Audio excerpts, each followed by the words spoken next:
corrupt, stolen, rotten, and rigged.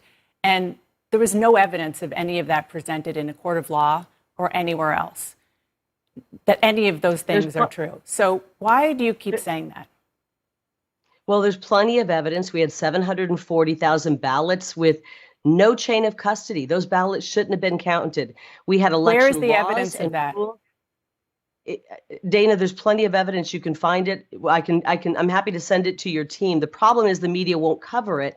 And we've covered this extensively, and what you just said has been debunked. Only one side of it, Dana. The real issue, Dana, is that the people don't trust our elections. They haven't since 2000. I'm a reporter. I've been sitting on your side of the desk for a long time. And since 2000, we have Americans who don't trust our elections. In 2000, in 2004, they didn't trust the elections. In 2016, Kamala Harris, Amy Klobuchar, and Hillary Clinton, everybody on the Democrat side said the election had problems. Ms. Lake, there definitely has been some of that. But I want to say in 2000, Al Gore conceded. In 2004, John Kerry conceded. In 2016, Hillary Clinton conceded. And we didn't see that in 2020. That's the difference. And so the question is, are you undermining faith in elections by saying that the 2020 election was stolen when there's absolutely no evidence to support that? Dana, in 2018, Stacey Abrams never conceded. She still hasn't. I don't hear CNN calling her an election denier. We have the right, it's protected with our First Amendment, to question our government and to question elections. No question and we about still that. have the First Amendment. Yep. We still have the First Amendment. And when you start seeing the media cancel people for questioning their government, then that's when we have a problem. I totally agree about the First Amendment. You and I are benefiting from the First Amendment as we speak. So I couldn't agree with you more on that. I want to play for you something that President Trump's own top officials, they're the ones who investigated all of this. Again, these are President Trump's top officials at the Justice Department. And they said under oath that they saw no evidence of substantial fraud in 2020. Take a listen. I made it clear I did not agree with the idea of saying the election was stolen and putting out this stuff, which I told the president was bullshit. I said something to the effect of, sir, we've done dozens of investigations, hundreds of interviews. The major allegations are not supported by the evidence developed. We were in a position to say, our people have already looked at that, and we know that you're getting bad information, that's not correct. So these are President Trump's own top Justice Department officials. Why not believe them? I'm looking at what's happening in Maricopa County. And you know what? Let's look at the 2022 election of August 2nd, where 1 hour into Election Day, because of my opponent, Katie Hobbs' incompetence, we ran out of ballots 1 hour into Election Day in one of our largest counties, Pinal County. That did happen, and the county officials there apologized. Only Republican ballots. I'm going to push back on things that didn't happen. That did happen, and the county officials apologized. But I want to ask about Dana, the 2020 elections. An apology doesn't bring somebody's vote back. All I'm saying is we need to restore honesty and integrity and transparency to our elections. But isn't apologizing doing just that? You're right, it doesn't bring votes back, but at least that is transparent. That is transparent. So if leaders like you and President Trump are saying that the election was stolen, aren't you participating, contributing, even causing the idea of people thinking that the election is not safe and secure? No, we are going to make sure our elections are safe and secure for Democrats, independents, and Republicans alike. They have evidence. Here with me now is Katie Hobbs. We have a lot to get to, but you were Secretary of State. You are now. You were in 2020. Your reaction to what you just heard on that issue from Kari Lake? Look, I think anyone running for office who continues to say there was widespread fraud, they say they have evidence. They have yet to bring any evidence forward. You and I have talked about this so many times.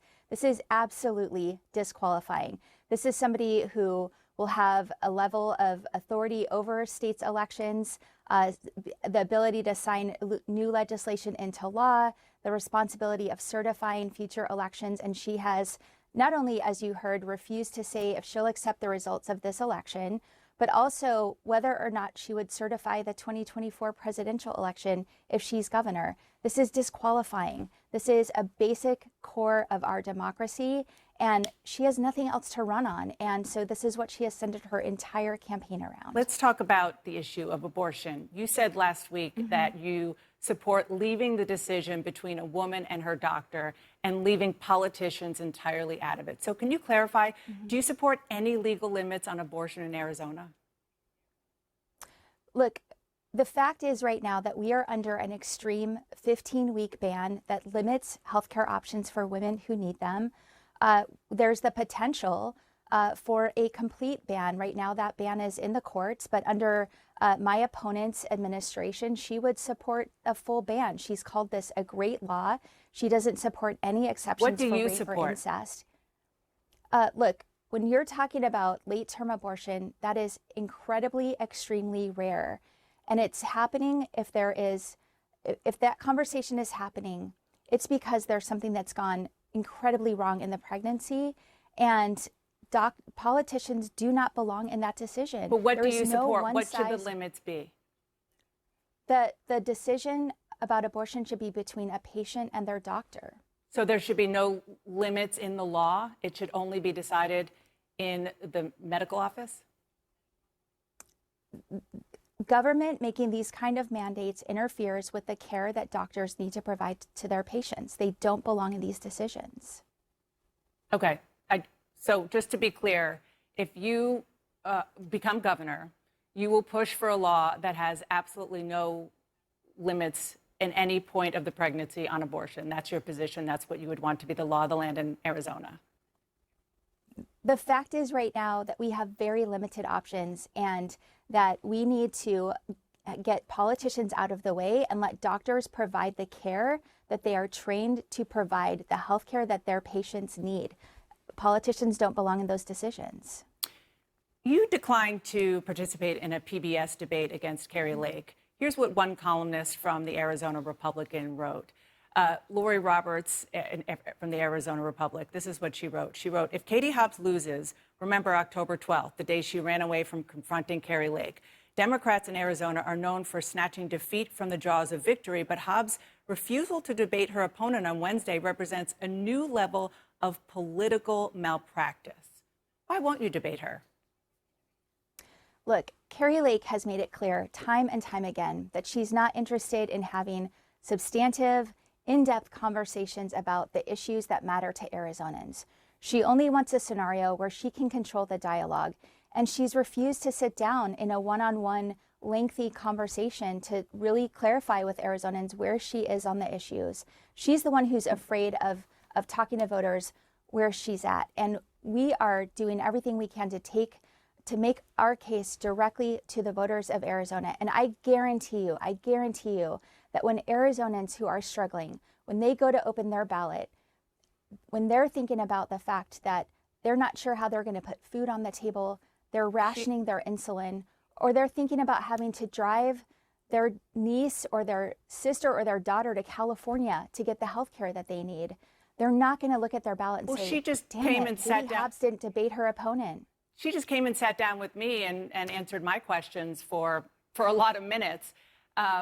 Yeah. A lot of Democrats are questioning your decision, and they're saying, it's the wrong decision. President Biden's former 2020 co-chair said, I would debate and I would want the people of Arizona to know what my platform is. If you think she's as dangerous as you're saying to democracy, is it your responsibility as a candidate who wants to run Arizona to show and explain who their alternative is? That is exactly what I'm doing right now. And there is a lot more ability to have a conversation with you without her interruptions and shouting to do that. And yes, she did sit down with you. She's refused to do that with any legitimate reporter in the state of Arizona and take her case directly to the voters. She's only interested in creating a spectacle. And I guarantee you, people that are struggling in Arizona right now are not making their decisions about whether or not there was a debate between myself and Kari Lake. They're going to make their decision based on the person who understands their struggle and has real solutions to try to fix that struggle. Real quick, inflation is near its highest level in 4 decades. You heard me ask Kari Lake about Phoenix, highest inflation in the country. Democrats control the House, the Senate, the White House. Does President Biden bear some responsibility for inflation that we're seeing that are affecting people's everyday lives? Inflation in Arizona is being largely driven by skyrocketing housing costs. And we have to do more about housing. We need to build more, bottom line. Supply is not keeping up with demand. Prices are through the roof and people are being priced out of their homes. And we're seeing a huge increase in people who are experiencing homelessness right now because of that. The fact is, I have a real plan to address rising costs for Arizonans, put money back in the pockets of working families. And experts have looked at both my plans and Kari Lake's plans.